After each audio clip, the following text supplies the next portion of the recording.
5월 30일 맥체인 성경 읽기 시간입니다. 오늘 읽을 말씀은 신명기 3장, 시편 85편, 이사야 31장, 요한계시록 1장입니다.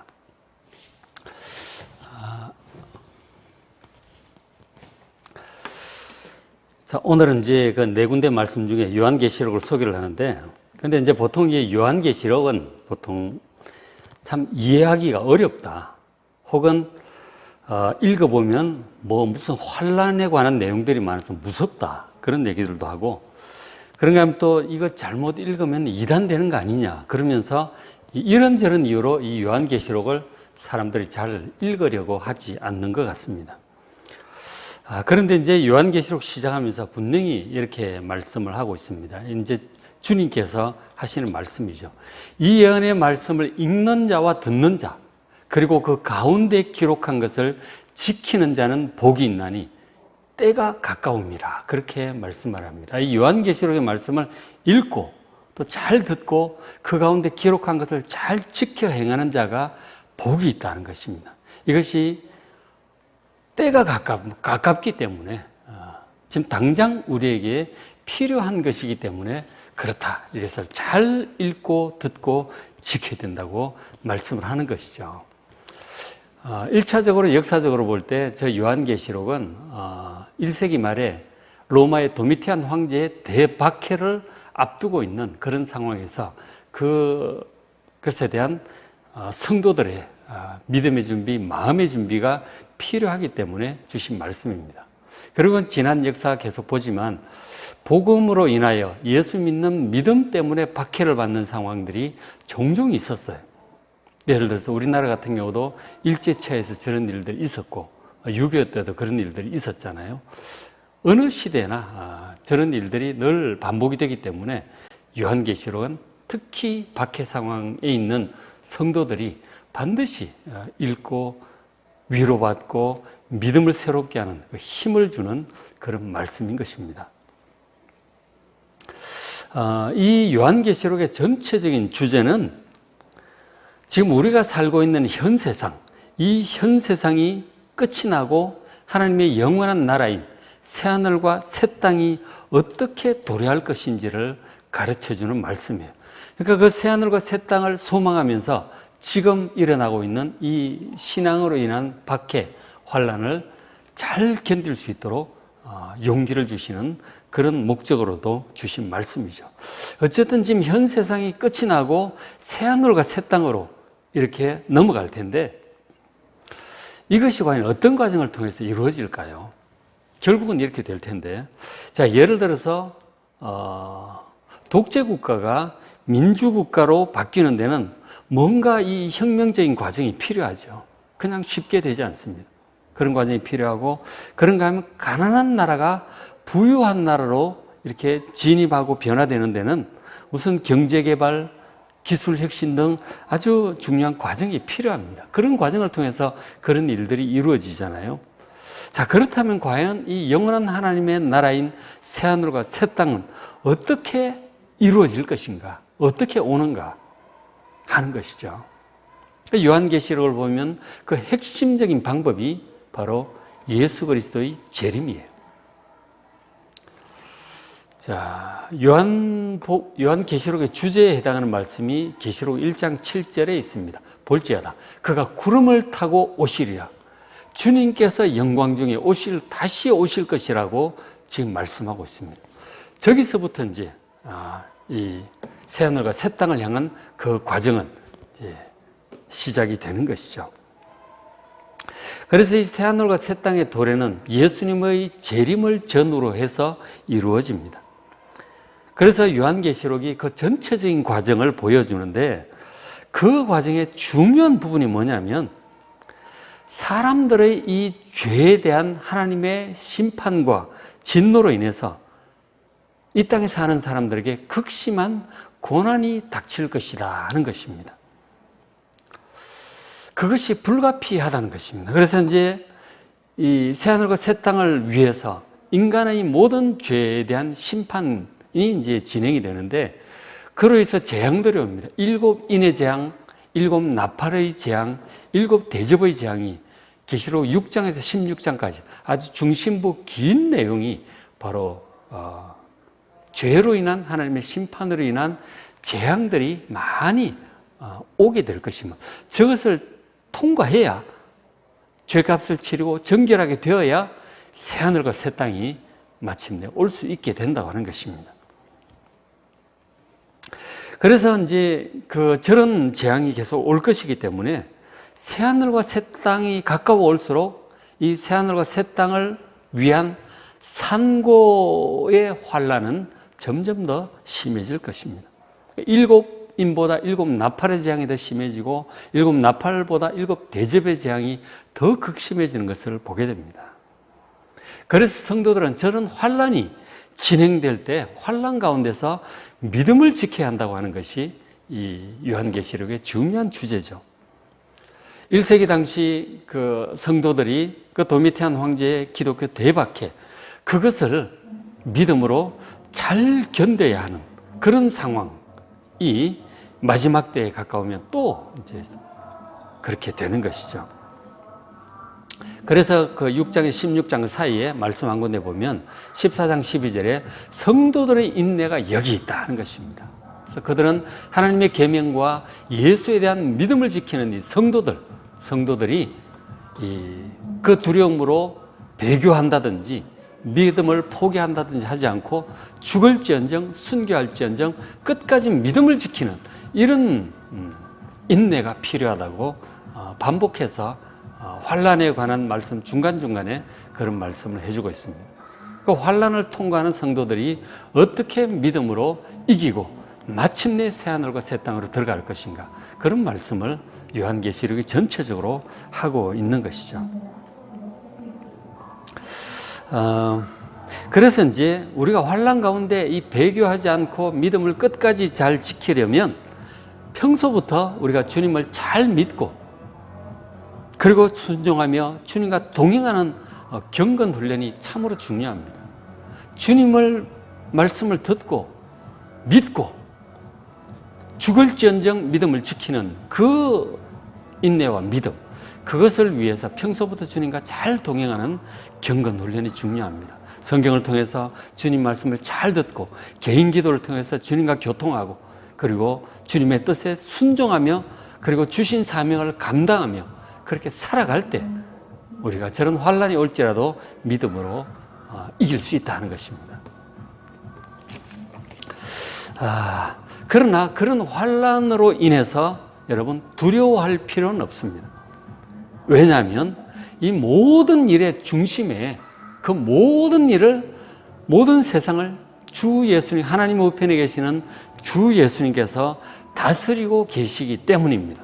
그래서 요한계시록 보면 앞에 이제 4장, 5장에 그 재앙을 먼저 말씀하시기 전에 온 세상을 다스리시는 하늘 보좌에서 다스리시는 아버지 하나님과 성령과 그리고 어린 양 주 예수 그리스도에 대해서 보여주는 것이 4장, 5장이에요. 그러니까 재앙이 시작되기 전에 그 모든 것을 주관하고 다스리시는 하나님이 계신다고 하는 사실을 보여줍니다. 그것이 이 사도 요한이 환상 중에 하늘이 열리고 그 하늘 보좌와 그리고 하나님 우편에 계신 어린 양과 그리고 7 영을 이제 보게 되는 것이죠. 그래서 삼위 하나님께서 이 모든 일을 다스리고 계시니 염려하지 말라고 먼저 이렇게 확신을 주신 다음에 이제 이루어질 재앙에 대해서 말씀을 하시는 것이죠. 그 예수님께서 우리의 모든 죄를 속하기 위하여 십자가에서 어린 양으로 죽으셨고요. 그리고 죽음을 이기고 부활하셨습니다. 우리도 부활을 하게 되겠죠.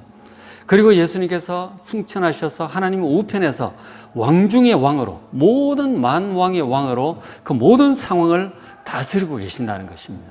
그리고 교회의 머리로 모든 성도들을 이끌어가고 계시는 그 예수님이 계시기 때문에 어떤 일이 생길지라도 염려하지 않아도 된다. 주님 믿고 주님과 동행하면 괜찮다라고 이제 하시는 것입니다.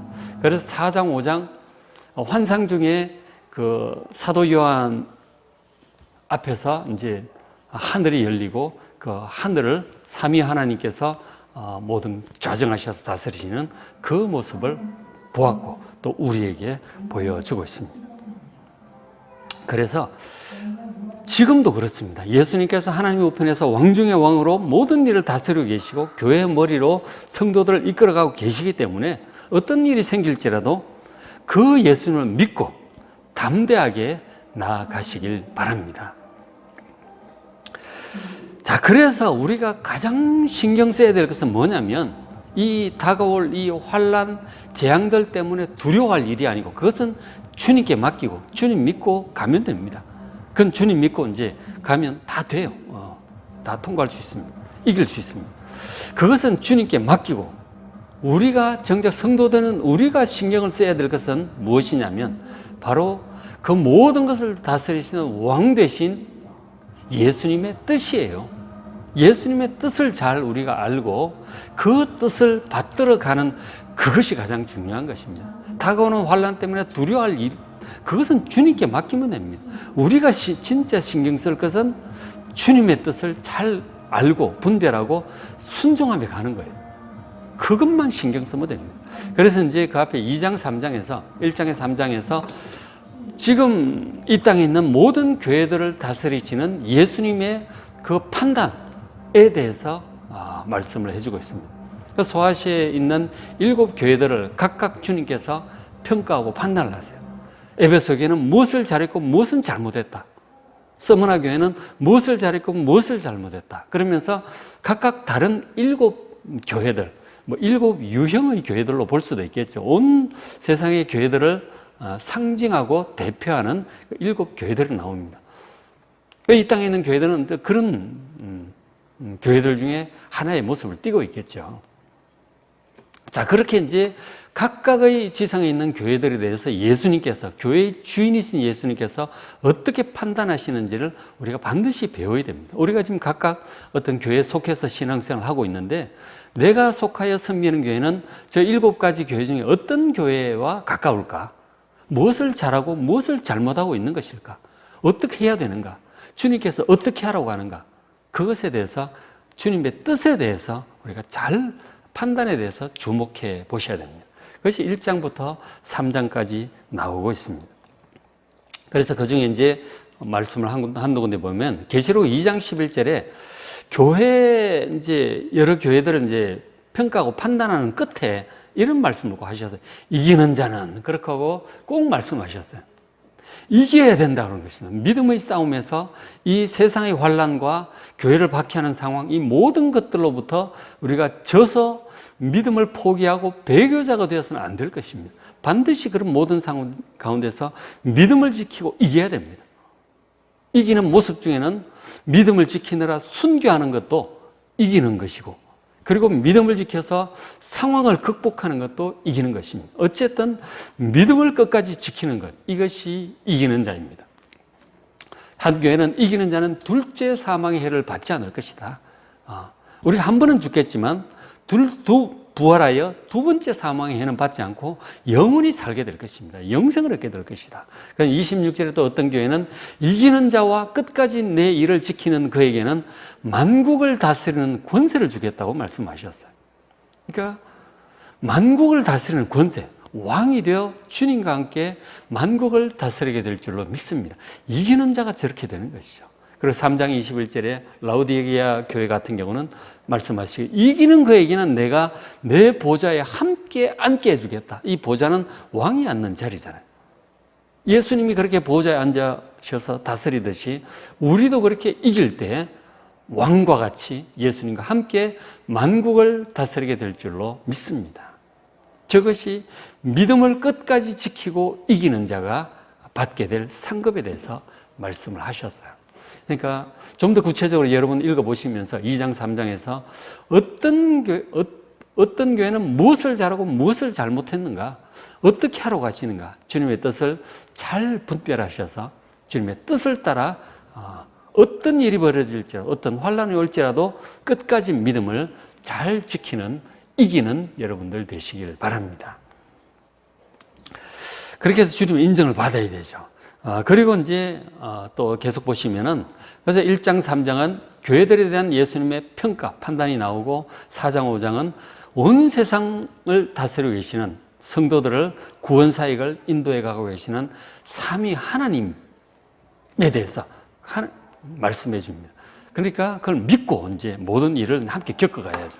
6장의 16장 하나님의 심판으로 인해서 여러 가지 재앙들이 이제 오게 됩니다. 오게 되는데, 자, 그 다음에 그렇게 해서 결국은, 하나님의 심판으로 이 땅의 도성인 바벨론, 이 세상 문명이죠. 이것이 결국은 완전히 멸망을 하게 될 것입니다. 그리고는 예수님께 재림을 하시는 거죠. 19장에서 20, 재림하셔서 새하늘과 새 땅이 이제 이루어져서 영원한 새하늘과 새 땅으로 인해서 우리의 구원이 완성이 되는 것입니다. 이것이 요한계시록 전체의 내용입니다.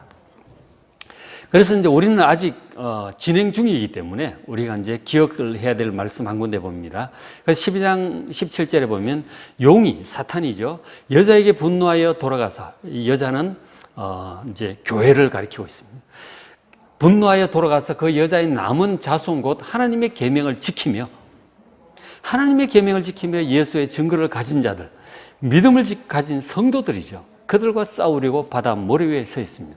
그러니까 지금 우리는 영적인 대치 상태예요. 사탄이 있고 악한 영들이 있고 하나님을 대적하는 사람들이 있습니다. 경우에 따라서는, 이제 상황에 따라서는 그들이 득세하고 성도들을 박해하는 그런 상황이 올 수 있습니다. 요한계시록에 적그리스도의 짐승에 대해서 말씀을 하고 있죠. 그런 상황이 올 것입니다. 과거에 로마 황제들에 의해서 기독교인들이 많은 박해를 받았고, 우리나라도 일본 일제치하에서 많은 박해를 받았었잖아요. 그것처럼 마지막 때 예수님의 재림 전에 적그리스도가 그리스도인들을 전 세계적으로 박해하는 그런 상황이 올 수 있다고 말씀을 합니다. 그럴 때에 믿음을 끝까지 잘 지켜야 될 것입니다. 두려워서, 세상 유혹에 빠져서, 경제적인 유혹이나 죽음에 대한 두려움, 이런 것들 때문에 믿음을 포기하고 배교하는 자가 되지 않도록 끝까지 믿음을 잘 지켜서 승리하시길 바랍니다. 그러나 여러분, 두려워할 필요 없습니다. 예수님께서 십자가와 부활로 약한 영들과 사탄과의 싸움에서 이미 다 이기셨기 때문에 구원받은 성도는 예수님과 동행하는 한 아무것도 두려워할 필요가 없습니다. 인생의 고난과 신앙으로 인한 환난 가운데서도 새하늘과 새 땅에 대한 영원한 나라에 대한 소망, 그리고 전능하신 예수님을 믿는 믿음으로 모든 것을 이기고 승리하는 여러분 되시기를 주의 이름으로 축복합니다. 오늘 이제 읽으실 말씀 신명기 3장, 약속의 땅 정복을 앞둔 하나님의 백성들에게 하신 말씀이죠. 그 말씀을 듣고 결국 약속의 땅을 정복을 하죠. 우리도 우리의 약속의 땅인 새하늘과 새 땅을 정복할 수 있도록 저들에게서 배워야 될 것입니다. 시편 85편, 이사야 31장, 이사야도 결국 새하늘과 새 땅을 향해서 가는 말씀이에요. 이사야 65장에 새하늘과 새 땅이라는 단어가 처음 나옵니다. 그 다음 요한계시록 1장 말씀 보시고 은혜 많이 받으시고 믿음을 굳건하게 하시길 바랍니다.